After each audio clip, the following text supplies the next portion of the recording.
Hey friends, your girl Brittany here, and I have a new tutorial for you today. I have this like bento style type box. I just thought it was super cute, and I want to show you how I went about making it. So if you want to make this yourself, make sure you stay tuned for the video, and don't forget to subscribe and hit that like button. Let's go!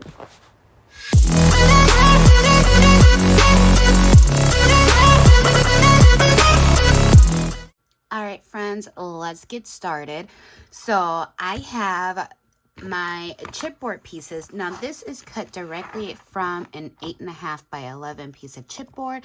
If you don't have chipboard, cereal boxes, well, I always say cereal boxes because it's a lot easier, but you know, noodle box or whatever type of non-perishable food box item that you may have or something along those lines, that will work for this as well.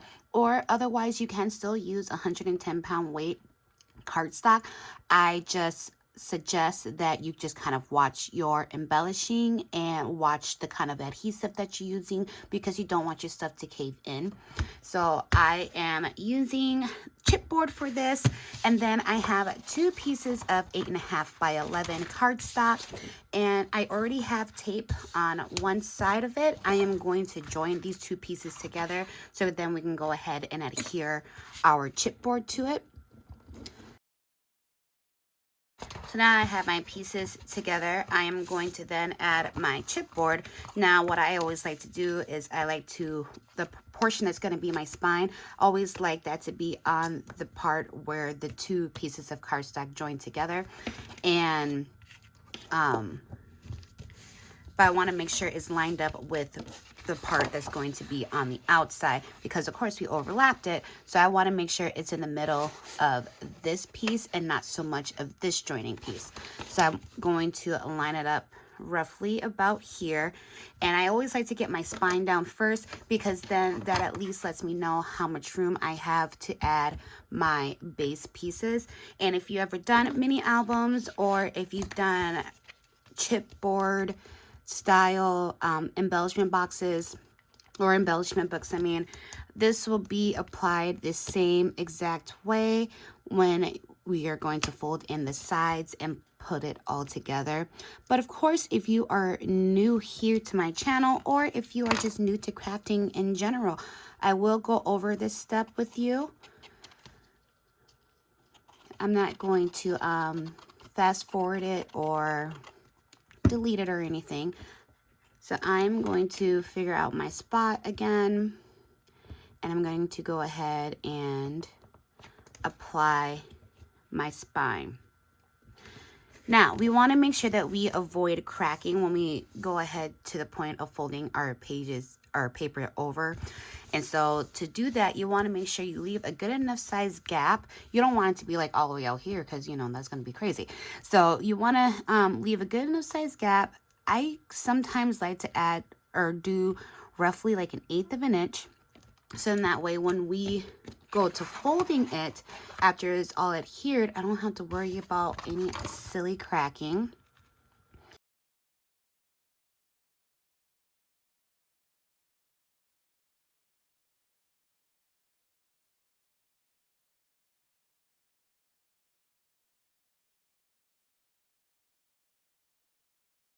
So now that I have all of my chipboard adhered, I'm going to just flip it over, and I'm going to use my scraping tool, and I'm just going to make sure that everything is nice and pressed down. So now that I have that, I'm going to cut off the excess paper on both my ends. I'm going to leave it on the sides here.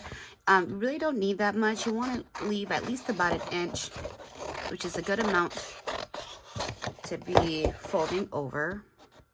If you leave more than that, it'll create like a weird bulk, and we do not want to have that, now do we? All right, so now that I have that, I am going to prep my paper by folding my ends. This just will make it easier when it comes to adhering it down. So before I do anything else, I'm going to fold over my book as well, and get that prepped. So now I'm going to work on doing our corners here. We're going to corners that this little rectangle here that we created from folding the paper over, we are going to cut at an angle, not all the way to the tip of the chipboard, but just a little bit before that. So then that way we are not, when we do go to fold it over, we are not exposing the chipboard, because if you cut it too far and you fold over your flaps, you'll have some chipboard exposed. Now there are ways to go ahead and cover that up, but if you just want to go ahead and avoid doing that in the first place, this is what we shall do. Alright, so now we have that part done. I'm going to play with my sides here a little bit more. Alright, so now I'm going to do is I am going to apply my score tape.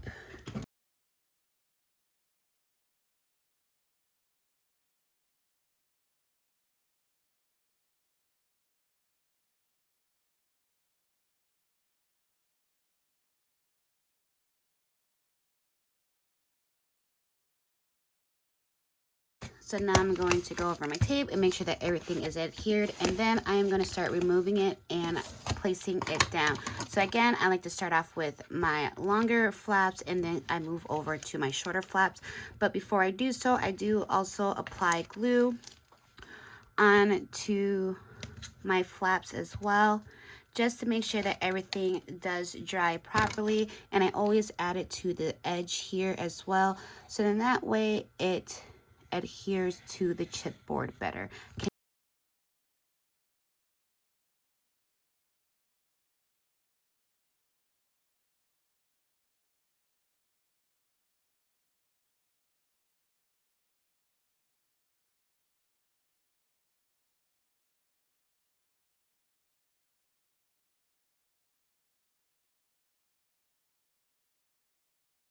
All right, so now we have that. I have my piece right here. I kind of messed up on it. I didn't have it pulled tight enough to my chipboard, but that's okay. We can cover that up later. We are crafters. We are decorators. We can go ahead and eliminate that. So here I'm prepping again my spine piece just to make it a lot easier to fold over as such. And so we can go ahead and we can nicely fold it, and then there is no cracking. So that is the base of the book. We're not going to worry about matting or adhering anything quite yet. We're just going to go ahead and put that onto the side. So now we are going to work on the main base of the box. You guys see me do boxes plenty of times, you know, so I probably will speed through this portion.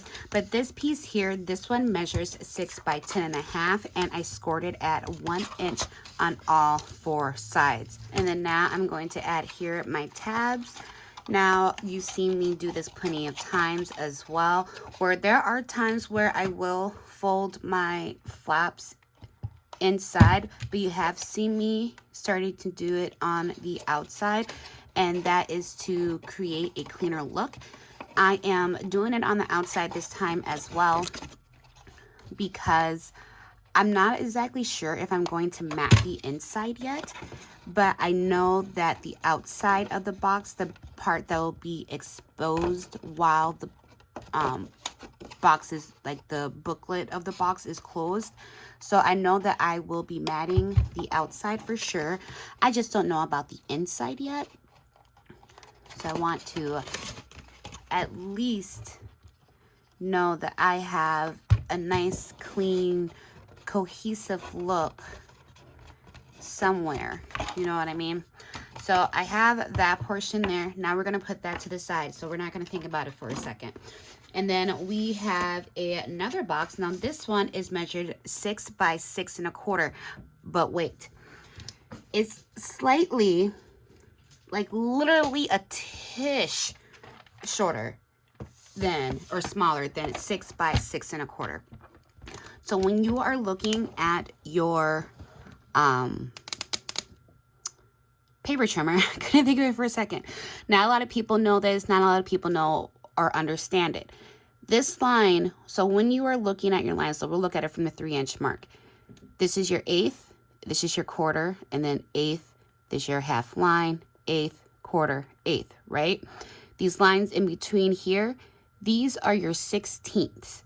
You are literally, when you cut like your 6 and your 6 1/4, you are going to cut literally a 16th less than your 6 and your 6 1/4.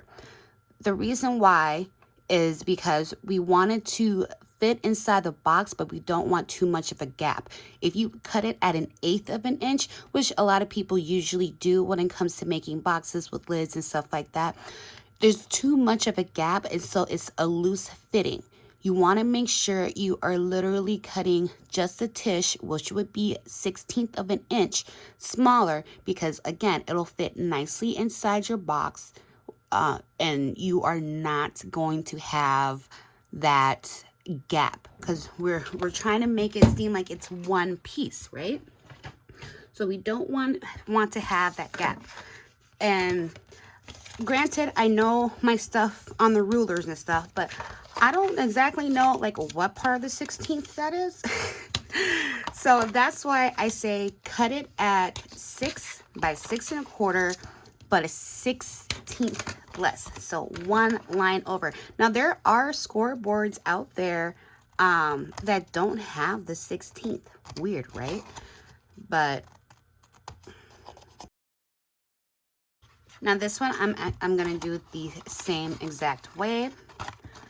I'm going to be doing my flaps on the outside. So now we have our next box. Now, before we go to any constructing and putting together, we do have one more piece. Now this piece is 2 by 5 1/4. On your 5 1/4 side, again, you are going to cut it a tish, which will be a 16th less than your 5 1/4. Your 2 will be a solid 2, but your 5 1/4 side, so when you go to cut this down, it'll be a 16th less. And then on the score marks, we're gonna go ahead and crease on those. And then on this side,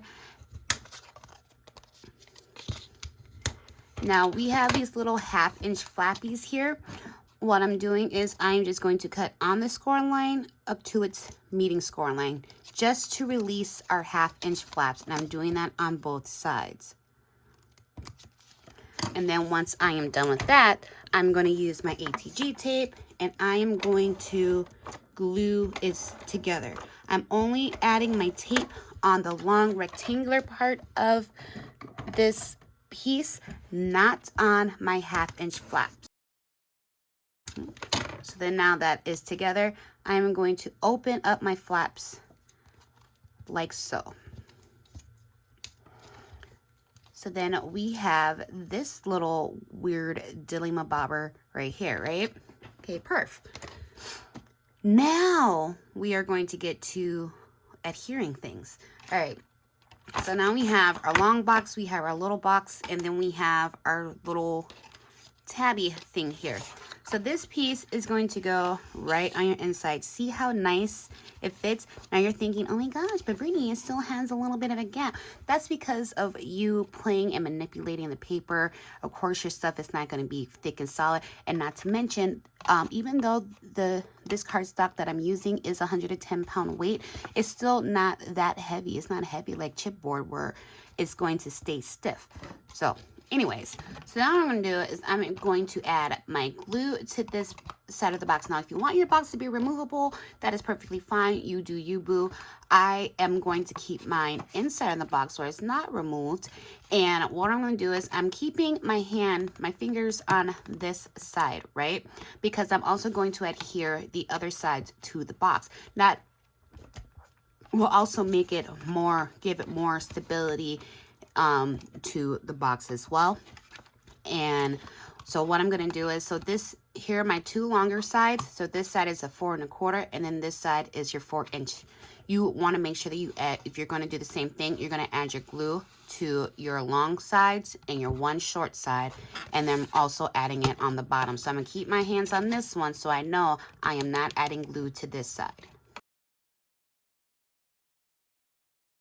now that my adhesive is placed, so this will also let you know as well that your two longer sides are going against the front and back wall, and then your shorter side is going up against your side wall. And then I am just going to press everything together. I'm making sure that that's all pressed down. I'm going to take my scraper, make sure it's pressed down to the base of the box as well. I'm not going to do anything else at that point. All right, so now we have two divided sides. We have two sides that equal 4 1/4 because this box is 8 1/2 inches wide. So we got a 4 1/4 and a 4 1/4. So you can go ahead and you can go without this if you want to each its own. But this is your dividing piece to make this split open. Now it doesn't matter. You can go on this side if you want to. You can go on this side. If you want, you can make a divider that you can have 4 pieces. Now this is, remember, this was originally 5 1/4, but it actually equals up to that 4 1/4. But you know, it's a tish small, remember? So this actually goes the long way. Now, if you want your divider to go up and down, instead of going 5 1/4, you are then gonna go 4 1/2. No, just kidding. You're gonna go 5. So if you want your piece to go up and down this way, then you want to measure it to 5 inches, but then still scoring at half an inch, and still cutting it the same way. So in that way you have a vertical piece. But I'm having a horizontal piece, which is why we have it going this way. Now you can go ahead and if you want to bust out that handy dandy ruler and get an exact measurement on this bad boy, but by all means, go ahead. I am going to eyeball it, and I'm actually going to cut off just like a little teeny tiny sliver, not even at like a deep angle. I'm just cutting off, like, you know how when you score, it has that little weird flappy thing there, if you guys can see that. I'm cutting that piece off because that is hanging over, oops, that's hanging over my box.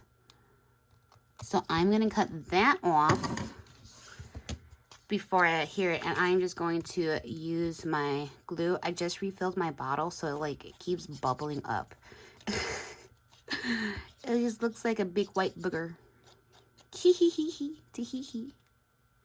I like to add it into my gap here. And then I'm going to, now when I insert this in, I'm going to carefully that in because I don't want any of that glue to like slide on the side of my box. So once I get that put in, I'm going to make sure that everything is where I want it accordingly. And I'm just going to start pressing.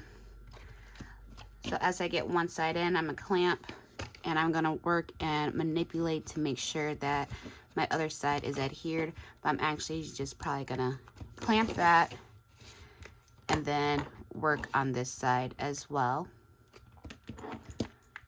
And then I'm just gonna add my clamp to that. So this is what we have so far. And before you add your divider piece, you can go ahead and add your matting piece to the base of your box if you like. I am going to have like 2 different sides probably, or I might even just leave this yellow and just mat this piece. I don't know yet. Honestly, I don't know. All right, we're gonna put that to the side, and we are going to bring back our base piece. Now, if you haven't noticed, I said that this box is 4 1/2 inches going length or width. This part here is 5 inches. It is not going to cover this whole entire thing. So you don't have to worry about matting your whole entire base piece here. You can go ahead and leave it the way it is and not worry about that. Or you can go ahead and mat the whole thing and do all that, this, that, and the other. Me, I am going, when I mat it, I'm only going to add a strip here in this front, because why waste paper? I mean, unless you're trying to get rid of your paper, then that's a whole nother story. But if you are not about that life, then you want to make sure that you are adding it to just this front piece, because this is what's going to be exposed. This is the exact width. This is 8.5, and then this is 8.5. So this is going to match up end to end with it. So basically, all you really need is to cover your one side here and like half of your spine on the inside. But then, of course, you want to make sure you go ahead. If you are using, solid cardstock, then yes, I suggest matting it. But if you are going to use your pattern paper to cover up your chipboard, then I mean, you're done. You know. But the reason why I wanted to start off with the solid cardstock is because of how I'm going to do my closure, and I need it to be hidden. Right. So I have my pieces that are cut. So this one's going to be my base where the box is going to go, and this is going to be my other side. Now I'm going to adhere this piece first. I did cut this down to 1 by 8.5. Now you guys know I like to have my gap, or not my gap, but my borders. But when you add the paper over the chipboard, it actually gives it like makes the canvas bigger in a way. So that's why I didn't do it as a border, because it already will kind of have one. I'll show you what I mean. So when I add this, you see here, already is not going on the edge. So I already have pretty much my border is already created by making this a chipboard base. Okay, and I just want to double check that I have that line the way I had it. Okay, because I definitely want to make sure that my box covered over it and not exactly in front of it, because again, I wanted to make it seem like it's one cohesive piece, as if I did put a whole piece of pattern paper down at the base, even though I didn't.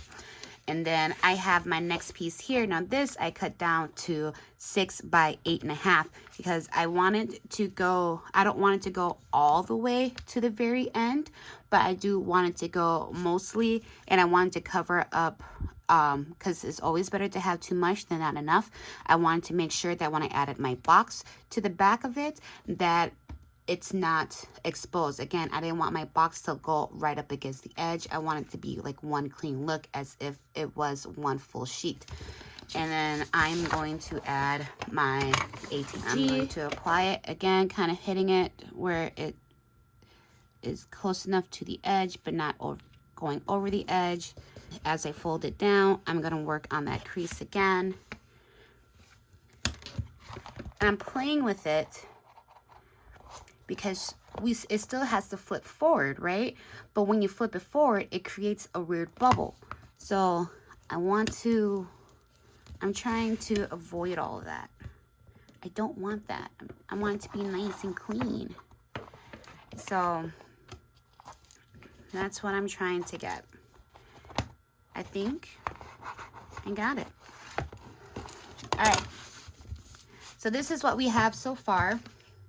Now I'm going to bring my box back. I'm going to remove my clamps. So now what I'm going to do, I'm going to take my glue and I'm adding it to the base, and I'm adding it to the back because this back portion is going to be attaching to the spine. All right, so I'm going to lift up my base, and I'm going to make sure that my edges are lined up with one another.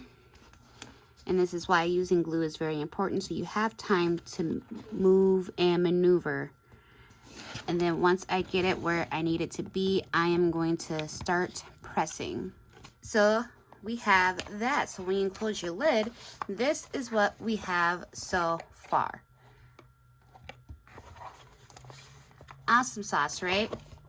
Now, our next piece that we're going to do is work on covering the outside. For my base portion, I want to do like a fun tie around type thing. So what I'm going to do is I'm going to add some red line tape It's not going to go all the way to the back. I'm just going to add it like a little bit more than halfway. And again, I'm just eyeballing it. I'm pretending like I know what I'm doing. And I'm adding it to where I feel the middle is. If not, we can pretend. And then I'm going to make sure that that is adhered down. Then I'm going to take my seam binding and I'm just going to straighten out this portion a little bit here. And I'm just going to apply that over that red line tape as such. And then I'm going to take my piece that I am going to mat on my bottom. My top and bottom are going to be the same, so it honestly doesn't really matter. But this is going to go ahead and cover my bottom. All right, so now I have my bottom portion on there. And what I'm going to do is I want to do this coin envelope style. I want my seam binding to be able to wrap around. You can wrap it around, be able to wrap it a couple times if you want to. But I want my finishing piece to wrap, of course, around my little finisher. What I'm going to do is I'm going to take my Monica flower. Isn't it pretty? This is scrapping for my boys. Miss Monica, and I'm going to take some brads. So I am going to actually remove the center that she has placed on here, and I'm going to poke a hole through the flower. Then I'm going to take my brad and I am going to do green. I'm going to add that. Now I'm going to take my piece that's going to go on the top, and I'm going to figure out where I'm going to put my flower before I adhere anything down. The reason for it is I need to be able to open my prongs and make sure that it is secured. So I want to figure this out, get it put in, open up my prongs, and then adhere it to my box. Now that I have that adhered on, I'm going to then play around with my seam binding. Now that I know how much I'm going to use, snip the rest of it off. And ta-da! She's done. And from here, you just decorate it to your liking. Of course, your closure can be anything you want. If you want to do like a Velcro strap of some sort, if you want to create a belly band, like whatever tickles your fancy. But yeah, I just think that this is totally cute. I'm inspired by something I saw on Pinterest. Theirs was a stationary form. I thought it would be really, really cute. And the reason why I left this gap here is if you want to do it like a stationary type style, you can add a little pin loop here. Or if you want to, it really depends on how you go about it. Me, I would probably do a pen loop, but small enough to add spoons or something for sequin mix. And then one of my little compartments will have sequin mix. I can add like little tiny boxes inside of here and add different kind of trinkets, add my embellishments right there. If I do have this 1/4 of an inch gap right here. So if I want to add a pocket to this front, to the lid portion, I can go ahead and do that. So many possibilities. Decorating it to whatever tickles your fancy. You can have it going vertically. You can have it go horizontally. Again, with the way how I had wrapped it, I am going to have it face this way.